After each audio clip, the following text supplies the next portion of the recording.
Good afternoon, everybody. Our today's topic of second chapter of electrostatic is electric potential due to a system of charges, right?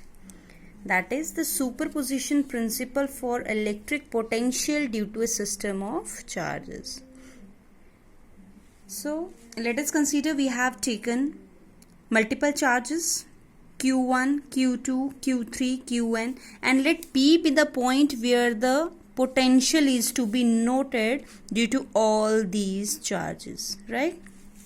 Then we have to write V1 due to Q1, that is the potential of Q1 at point P. Let it be, it is at a distance R1 from P, it is at a distance R2 from P, it is at a distance R3 from P, and Q1 is at a distance Rn from P. Then what will be the potential of first? That will be 1 upon 4 pi epsilon naught Q1 upon R1, right? Similarly, what will be your V2? 1 upon 4 pi epsilon naught Q2 upon R2, so on. And what about Vn? That is the potential due to Qn. It will be 1 upon 4 pi epsilon naught Qn upon Rn, right? This we have written not in terms of position vector, and if we want to write it in terms of position vector, then how we can write it? Like I have drawn a diagram here also. Let it be P be the point whose position vector is R from the origin. We have taken a coordinate system. R1, R2, R3, so on, Rn be the position, respective position vectors of Q1, Q2, Q3, so on, Qn. Then you know that the formula will be, if I am taking the potential due to Q1 on P, then this we have taken the distance, this distance R minus R1. Using your triangular law of vector addition, we know that R1, R2, if R1 and Q1P are taken in the same order, then their resultant will be the third side of the triangle taken in the opposite order. Then you will get R minus R1. This Q1P distance is R minus R1. क्यों? क्योंकि हमें नीचे distance होता है, potential is inversely related to distance, तो इन दोनों charge और P पॉइंट के बीच का डिस्टेंस R माइनस R1 होगा. अगर जनरल लिखेंगे तो R माइनस RI, क्योंकि R1 फिर R2 R3 ये R तो सेम रहेगा. क्यों? P पॉइंट का ही डिस्टेंस देखेंगे, Q1 Q2 Q1 so on. तो एक के लिए मैंने यहाँ करके दिखाया कि ये क्यों लिखते हैं. ये पहले भी आपको मैंने बताया है, जब हम वेक्टर फॉर्म में कूलम्स लॉ लिखा था वहाँ पे भी आपको क्लियर किया था इस चीज़ को. ठीक है, 11th का कॉन्सेप्ट है. चलिए, अगर यहाँ पे मैं इसको नेट लिख दूँ, net potential due to all the charges will be V1 V2 plus so on Vn, and what will you get? Common जो है वो आप बाहर ले लीजिए. 1 upon 4 pi epsilon naught is common, and all are, it will be Q1 upon R1 plus Q2 upon R2 plus so on Qn upon Rn, right? Then if we take summation sign 1 2 3 so on n, 1 2 3 so on n, तो I से कर लेते हैं upon Ri, और I कहाँ से कहाँ तक? 1 to n, right? This is how we have to write the superposition principle for electric potential due to a system of charges, right? And in terms of position vector, how we can write? R1 can be replaced by R minus R1, क्योंकि अब position vector के हिसाब से हम कर रहे हैं, right? तो कैसे लिखेंगे V1 in terms of position vector? In terms of position vector, तो कोऑर्डिनेट सिस्टम हमने लिया, पोजीशन वेक्टर रिप्रेजेंट किया. एक का मैं करके बता दूंगी, बाकी का similarly. 1 upon 4 pi epsilon naught Q1, नीचे क्या आ जाएगा? R minus R1, right? लेकिन मैग्नीट्यूड है नीचे, तो we have to take mod sign. Similarly what is V2? This is 1 upon 4 pi epsilon naught Q2 upon R is same, but किसका distance? 2 से, दैट इज 4 सेकेंड से. So on, what will be your Vn? That will be 1 upon 4 pi epsilon naught Qn upon R minus Rn mod the magnitude, right? Then summation, the net will be v1 plus v2 plus so on vn, and you will left with, अगर मैं last का लिख दूं तो you will left with 1/4 pi epsilon naught summation q I upon, अब ये लिखेंगे r r r तो सेम है, बट 1 2 3 तो इसको क्या लिखेंगे r माइनस r I, और I goes to from where 1 to n. This is your resultant, that is a superposition principle for the electric potential, right? This is how you have to find the electric potential due to a system of charges. You can write in this way or in this way also.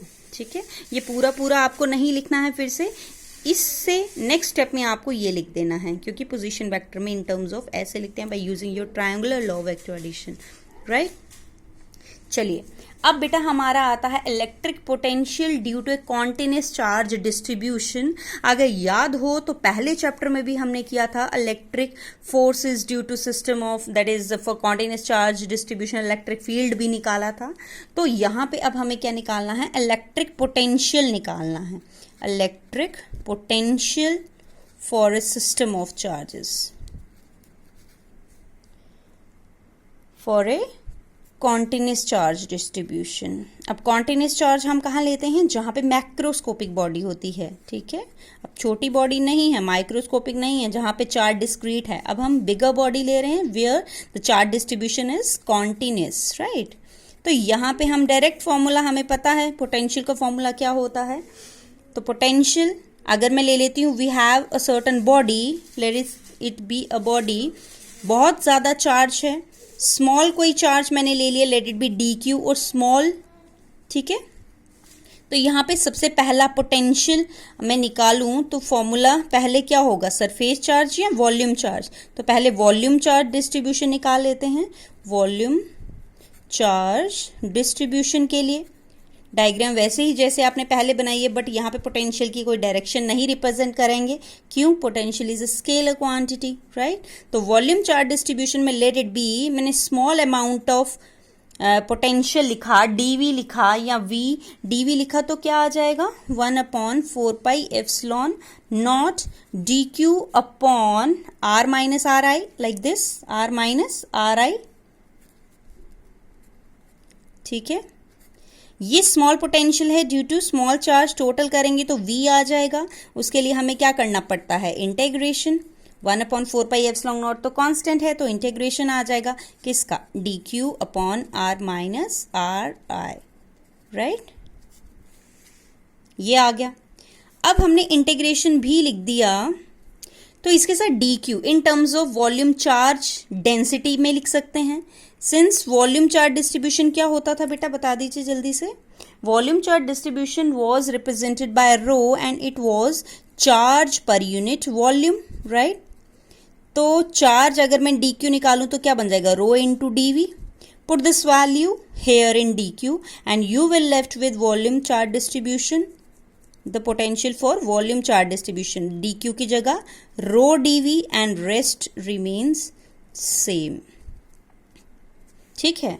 This is how you have to right the electric potential for volume charge distribution. And similarly volume charge distribution, ये volume charge distribution के लिए potential निकाला। Similarly surface charge distribution के लिए करेंगे तो ये क्या बन जाएगा, सिग्मा ds। अगर लाइन चार्ज डिस्ट्रीब्यूशन के लिए करेंगे तो ये क्या बन जाएगा, लेमडा dl, राइट। जैसे पीछे किया था, जैसे यहाँ पे volume charge density dq upon dv होगा, तो सिग्मा सरफेस चार्ज डेंसिटी किसके बराबर होगा, dq अपॉन ds। सेम उसी तरीके से लिख देना है। तो volume charge distribution, potential for volume charge surface charge distribution के लिए क्या बन जाएगा, 1/4 pi epsilon not integration dq तो है ये, और dq की जगह क्या आ जाएगा, sigma into ds, rest is same, r minus R I, this.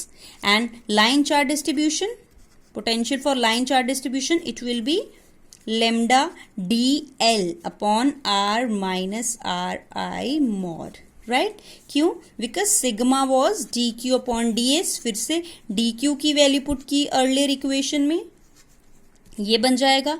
and what was lambda? It was dq upon per unit length, and you will left with dq is equal to lambda into dl. These two equations are put in the previous equation, that is this one, in place of dq, and you will find the potential for volume charge distribution, for surface charge distribution, and for your line charge distribution, that is linear distribution, in terms of volume charge density, surface charge density, and linear charge density.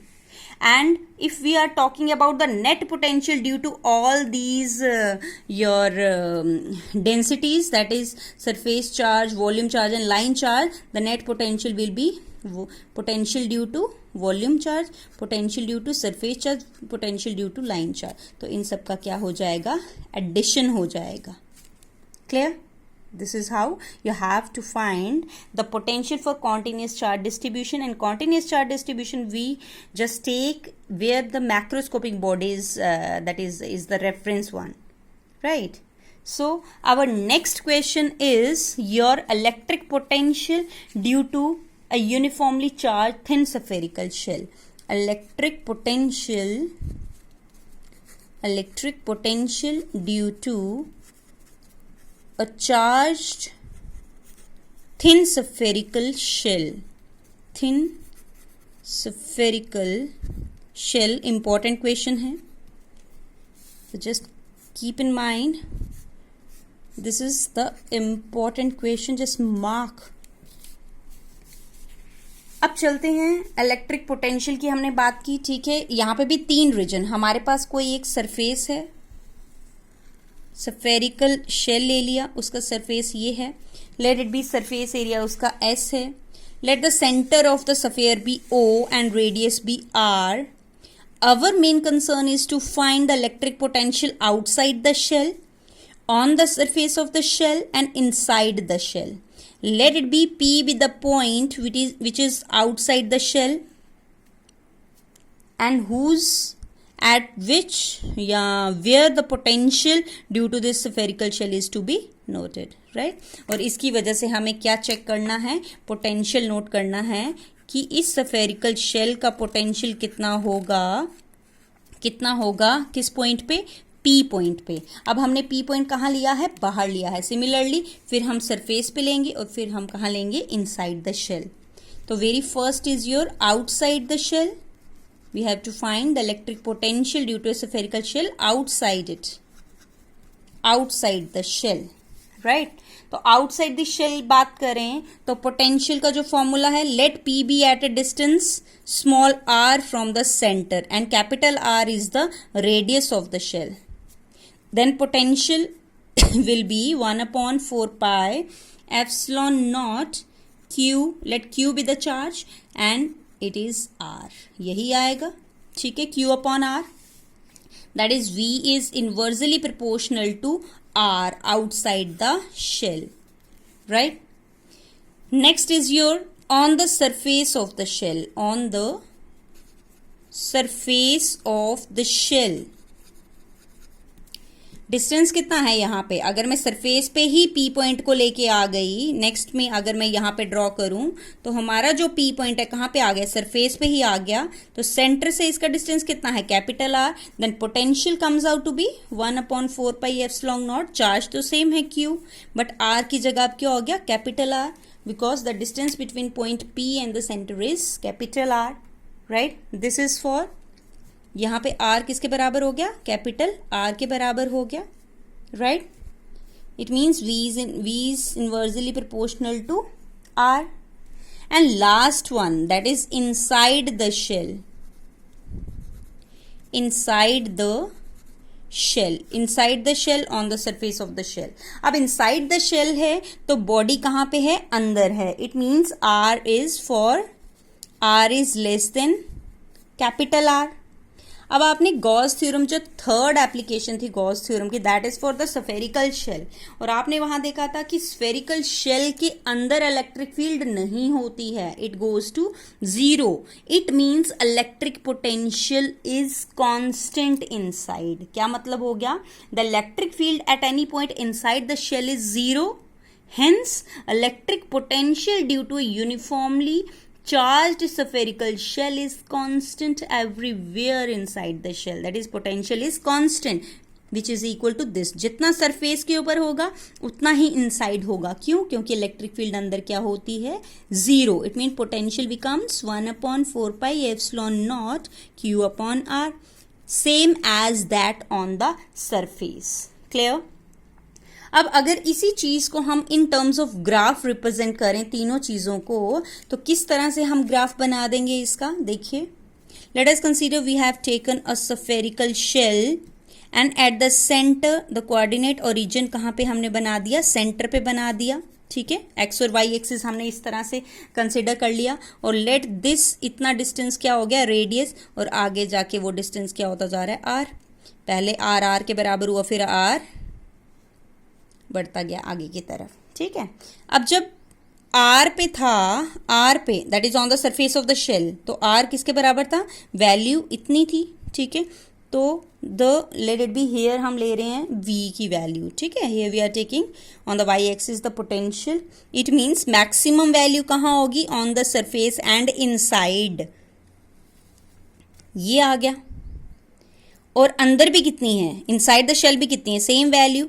तो ये इसी तरह से बनेगा, same value, जो कि कितनी है? 1/4πε0 Q/R के बराबर.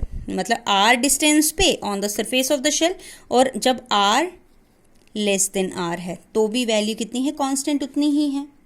और R से जब आगे की तरफ जाएंगे, दैट इज जैसे जैसे डिस्टेंस बढ़ता जाएगा, तब उसकी value is inversely proportional to R and we will represent it like this, जैसे हम पहले भी रिप्रेजेंट करें. v is inversely proportional to r. The maximum value is on the surface and inside. अगर गॉस थ्योरम की बात करें, वहां पे शायद हमने ग्राफ ड्रॉ नहीं किया था. अगर वहां पे बात करें तो वहां पे भी हमने एक स्फेरिकल शेल लिया था. ठीक है, तो वहां इलेक्ट्रिक फील्ड फाइंड की थी. ठीक है, यहाँ E ले लेंगे, यहाँ R ले लेंगे, और इस डिस्टेंस पे कैपिटल R. तो वहां इलेक्ट्रिक फील्ड जो थी वो क्या थी? इनसाइड जीरो थी. तो जीरो तो ये आ गई, मतलब ये लाइन नहीं आएगी. अब पोटेंशियल तो अंदर है, तो ये लाइन हमने ड्रॉ किया ग्राफ के लिए. कांस्टेंट, जीरो और आर के बीच में कांस्टेंट वैल्यू है. यहाँ पे तो जीरो थी, तभी ये लाइन रिप्रेजेंट की. और आर पे मैक्सिमम, मैक्सिमम है तो ये, और इस पॉइंट पे वैल्यू कितनी थी? E is equal to 1/4πε0 Q/R². Electric field R square से डिक्रीज होता है, पोटेंशियल R से डिक्रीज होता है. और R के बाद जैसे जैसे डिस्टेंस बढ़ेगा, electric field also decreases with R², that is E is inversely proportional to R².